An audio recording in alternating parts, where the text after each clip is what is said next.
My god, he's finally here after 1.5 years of pining, staring at my friend's Dilucs, farming Pyro Regis Vine mats, and leveling up all my characters to at least level 50 for the Acquaint Fates, although I did this mostly for Jean actually, but she's still too shy to come home. I know his desirability levels as a 5-star are insanely low right now, but just look at my taste in characters. Do you think I really care about that? Of course not. I saw this man for the first time beating an Abyss Mage to a pulp, seems like I have a type, huh? And scoffing at the knights unprompted immediately afterwards, and I decided that this character would definitely be one of my favorites. Oh, and also being the very passionate Kaya simp that I am, I have to like Diluc, I just have to. I know they're not what people would consider close with each other, but Kaya just talks about Diluc so well actually, like he's very insightful about it. It's almost like, do I even really need to do this video if Kaya's already doing my work? Well, probably to avoid hosting a Diluc slander party.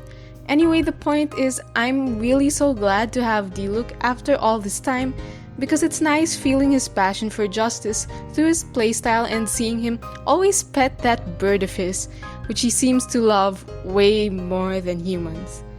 I've been anticipating him for so long that I got him to level 90 the day I got him and double crowned him within 2 weeks of acquiring him. Now he can experience the same torture that Yanfei did in the Mondstadt talent domain, because he needs to undergo a very harsh initiation process to really be considered part of the team.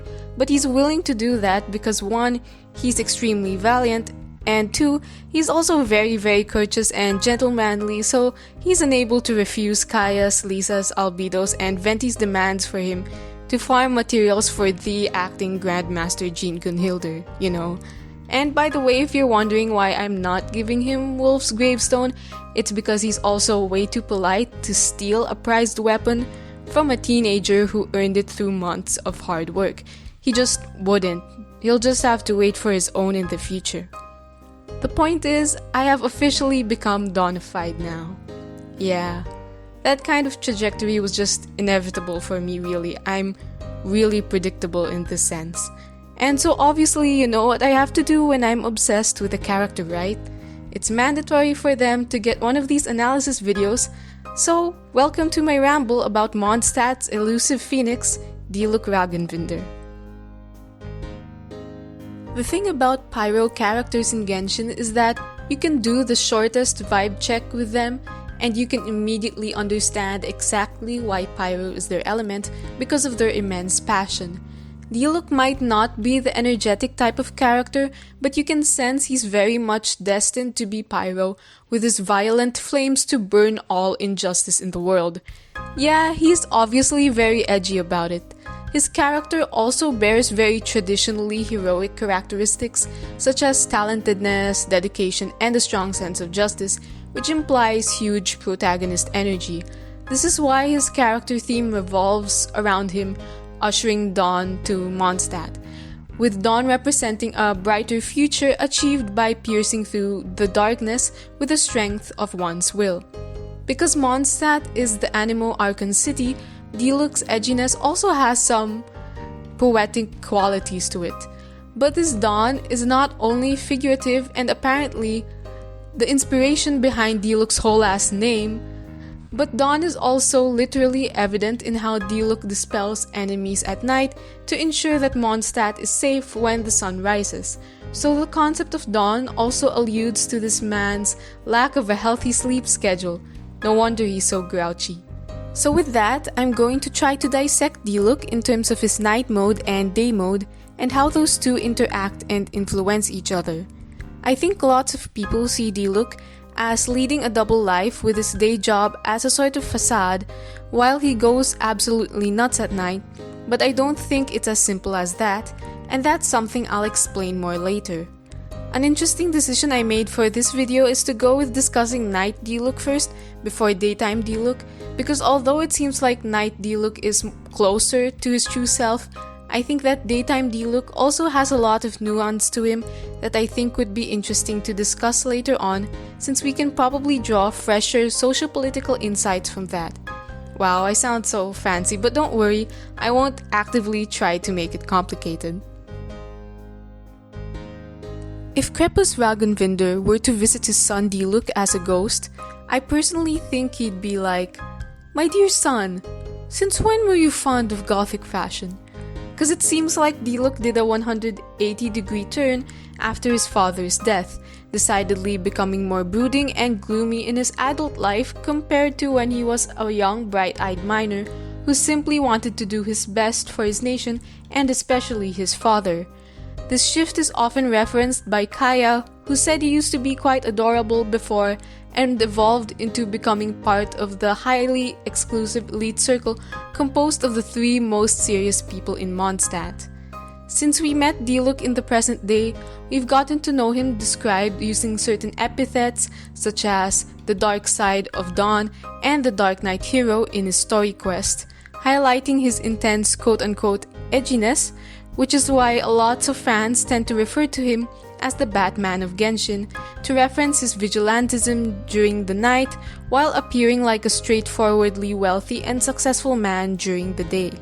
Which, okay, side note, I gotta say we have to stop making vigilantes seem heroic, because it can lead to a cultural acceptance of extrajudicial violence which circumvents the law's due process.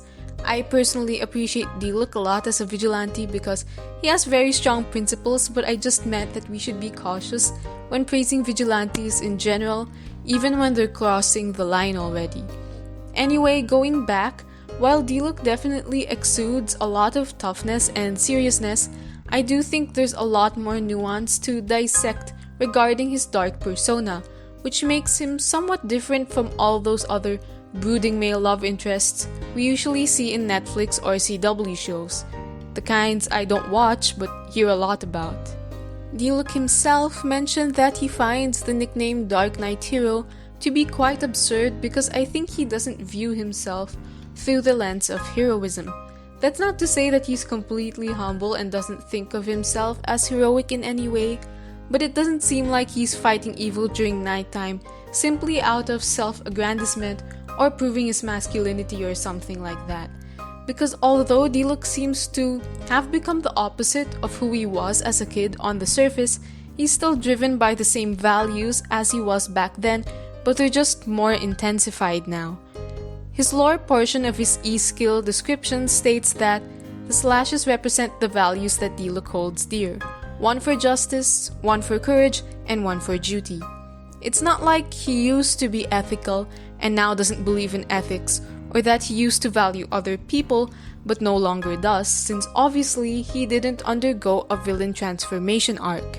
But that begs the question, why is he like this? Serious, violent, and closed off to the point of perhaps occasionally appearing like a cliché anti-hero, with attitude problems as Kaya would add.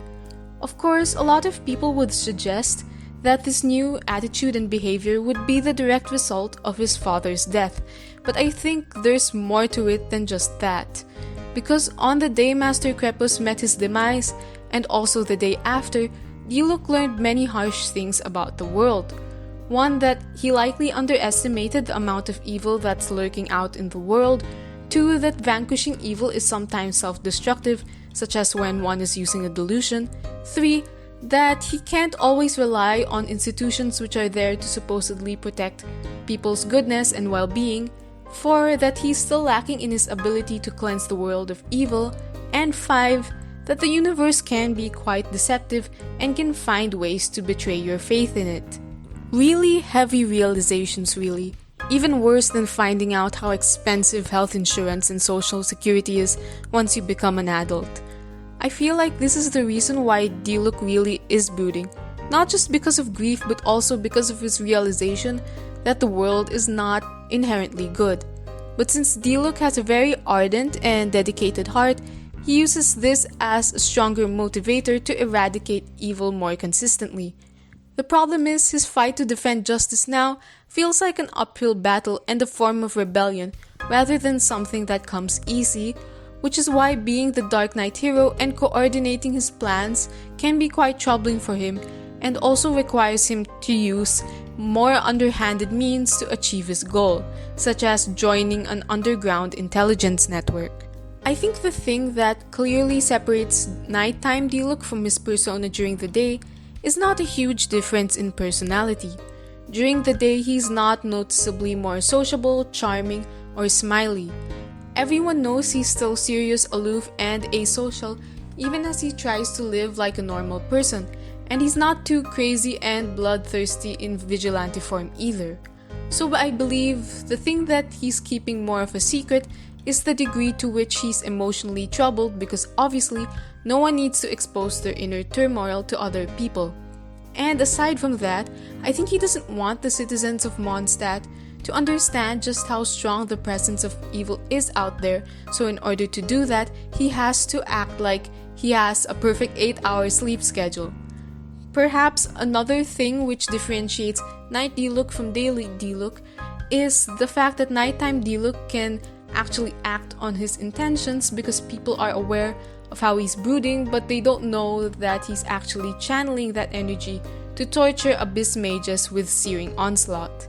However, even if they were to find out about his evil vanquishing activities, it's not like it's that surprising. Like, yeah, what else would you expect from this young prodigy who got his vision at 10, became cavalry captain at 14, and is probably the most valiant man in Mondstadt? It'll probably be weirder if he wasn't into protecting Mondstadt at night, you know? So it's not that Diluc keeps his vigilantism a secret to protect his reputation necessarily, but he does it partially because he sees it as his personal duty, and he doesn't want to taint his actions with the desire for praise and recognition. This is something that he dislikes about the Knights because Irok, one of his superiors before, covered up the fact that it was Master Krepus who defeated the dragon, which was lured there by the Fatui, to avoid making the Knights seem incompetent, and this brazen request made Diluc lose faith in the very institution he thought would help bring safety and justice to the city. To me, it's really interesting how his character combines both deep-seated anger as well as hope, since I feel like some anti-heroes do good while being purely driven by vengeance without displaying a strong sense of compassion on the surface. But Diluc is not like that. He is very angry at the injustices faced by the world, but his main goal still comes across as very pure in nature, since he strives to achieve a figurative dawn for Mondstadt. This means that while he's gotten much edgier than he was as a teenager, it's not to the point where he becomes nihilistic or lacks care for other people. Thus, he emphasizes the importance of faith when talking about the vision and even when the sun is out. The reason why he has phoenix imagery attached to him is because he himself is being reborn from his own ashes, brought about by his father's death. And he wouldn't be a true phoenix if he wasn't truly transformed into something greater, but was reduced to being simply a shell of who he was before. Of course, I think that many of us would appreciate Diluc being more like his younger self, visibly sweeter, more smiley, more sociable, and less serious, but at the same time, I don't think his character development, leading him to become his current self, is much of a loss. I'd like Diluc to have better mental health, but I don't mind his newfound personality because I feel like his new motivations and attitude towards life are more driven by a better understanding of reality, in contrast to his young self possibly being rather naive. He's more insightful now, and I find that to be very important, even if some of his realizations have been troubling to him. I just hope that soon enough, he'll naturally come to relax, knowing that the city's populace is also there to support him. Although, as I said, Diluc does seem to radiate lots of protagonist vibes, at the end of the day, he really isn't the main character in Mondstadt's story, because all of the playable characters are somewhat equally important pieces of the larger picture, and I personally think this is something that Diluc understands when it comes to his daily operations.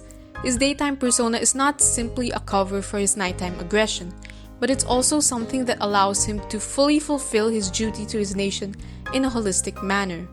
It would be very simple-minded for him to assume that the most important thing a country needs is to be defended against belligerent forces, since what's arguably more important for it would be good governance, a decent economy, and a society that is conducive to personal development.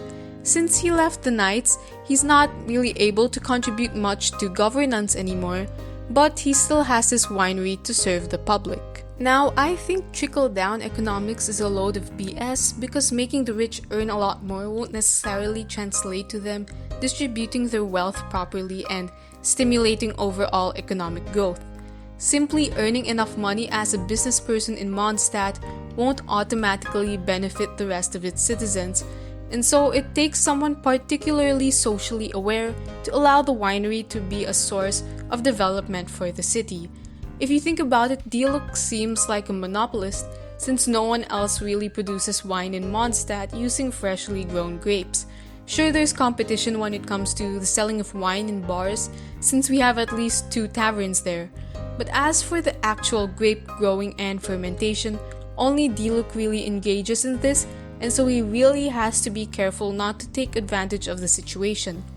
Luckily, he's a rare breed of CEOs, being the green flag that he is, so he handles the winery with a sense of duty, which, as I cited earlier, is one of the values he holds most dear to him. As the owner of the winery in Mondstadt, he has several obligations to carry out.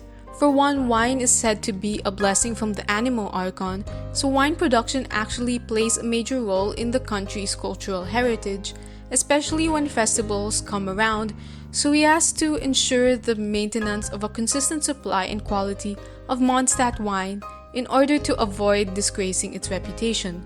Although he hates the taste of wine itself, when you claim your gifts from him in the orchard gift set in the Serenity Pot, you'll find out that he's very particular about managing the process of growing the grapes because I assume that he understands the value of this sort of art form.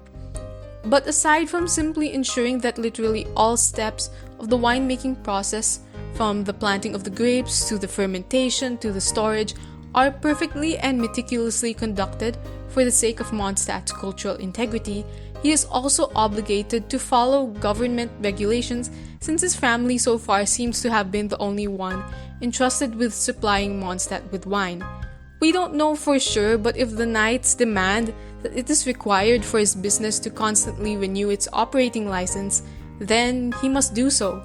And obviously he has to pay the correct amount of taxes regularly to ensure that his earnings do properly contribute to the city's needs, especially if the money goes to infrastructure development or social welfare projects. And additionally, he has to appease the public by selling his wines at reasonable prices because Mondstadters have historically been quite sensitive to elitism and such other pressures from the upper class, so this means that while monopolies usually end up with huge profit margins, Diluc has to be careful to run his business in a way that's as free of greed as much as possible, meaning that he likely has to limit his own earnings. My point is, Diluc may protect Mondstadt very valiantly during the night, but his care for his home country would be really insufficient if he didn't take his time to actively participate in responsible citizenship. This is why I don't consider his daytime persona to be simply something he puts on for show, because I believe that he's concerned and passionate enough about his day job. The way I see it is that at night, Diluc simply gets to do more stuff outside his regular work hours, but it's really only an extension of his daily contributions to Mondstadt society. Although he's nicknamed the Dark Knight Hero, people don't realize that his heroism isn't confined to the things he does at night. After all, keeping the city safe is not enough to lead it towards a brighter future, since active community cooperation is needed to achieve this goal. Besides, if he criticizes the Knights so much for their incompetence and lackadaisical attitude, then he himself cannot carry out his work carelessly, or else he'll turn out to be very hypocritical. He can't ask for more accountability without imposing the same standards on himself. That's precisely why he keeps on getting roped into whatever stuff the Knights are into, because if they're able to convince them that their endeavors will benefit the general populace, then how can he refuse the opportunity? I mentioned in my Lisa analysis video that she was able to convince him to tell her about how his father died, which is a very well-guarded secret of his, because that information could be essential to helping them collectively solve the mysterious Blackfire case, thus benefiting Mondstadt society, obviously. In the Archon quest, we see him tagging along with Jean because, obviously, taming the Valen would again be good for Mondstadt society. Then, in the 3.1 Vine Lesefest event, Lisa coaches Kaya on how to persuade Diluc to donate funds for the festival. She said, and I quote, "Vine Lesefest is one of the most important festivals in Mondstadt, and you know how Diluc thinks better than anyone," alluding to his great love for his home country to the extent that he wouldn't turn a blind eye to their needs no matter what. Diluc is so predictable that both Lisa and Kaya demonstrated how you can tap into his soft spot for Mondstadters to practically exploit him, especially financially. This shows exactly how Diluc walks his talk when it comes to him valuing duty and fairness, even if some of the actions necessary for him to achieve his goals are rather mundane and nowhere near as exhilarating as strangling the Fatui or something. His kind and gentle heart is very much still visible under all that aloof edginess because of how responsible he is when it comes to his job during the day, instead of simply waiting for the sun to set before doing what he really wants to do. Because although, according to Dine's life, he's mastered the art of violence, it isn't the only tool available to him, and he understands how he can use everything he has, from his determination, his skills, his taste, his work ethic, and even his money, to contribute to his community which he values so dearly. No matter how much of a tsundere he acts towards an entire institution, his undying love for the city itself is very, very obvious, nearly as obvious as his love for his favorite eagle or falcon. I know I usually have a random thoughts section at the end of my videos about individual characters, but I realized I may have rambled too much about our adorable Phoenix Redhead boy that my script has filled up so many pages already. So all I'm gonna do now is throw in the fact that I love how Diluc is so affectionate towards birds, even more so than humans, because birds are adorable and elegant, and at the same time are often underrated compared to pets like cats and dogs, but deserve the same amount of love. Like, I'm sure you've seen all those cute owl videos on social media. However, little does Diluc realize that he is also just as beautiful, majestic, and oddly cute as all of those raptors he's fond of, and that's why I really enjoyed discussing his character, because I feel like the Genshin fandom could gain a better understanding of him and what he represents. Hopefully, I'll get to improve his build and acquire another copy of Wolf's gravestone for him. I also want to get rid of these horrendous death pieces, so please do wish me luck on my strong boxing. As for getting his skin, it has been offered to me as a gift, but I'll decline because I don't want too much Welkin dependency, and I think it's also best that he retires his use of his father's delusion altogether, because it's likely that it's what he's using for his skin, and as we know, delusion wielding is very draining even though it makes his burst phoenix look pretty. Anyway, I hope that I was able to do justice to our beloved wine-hating, bird-loving city protector, and I'm looking forward to hearing your thoughts about his character as well. Leave a like and comment and subscribe to my channel if you want to listen to more extensive personality analysis like this one. And I'll see you next time.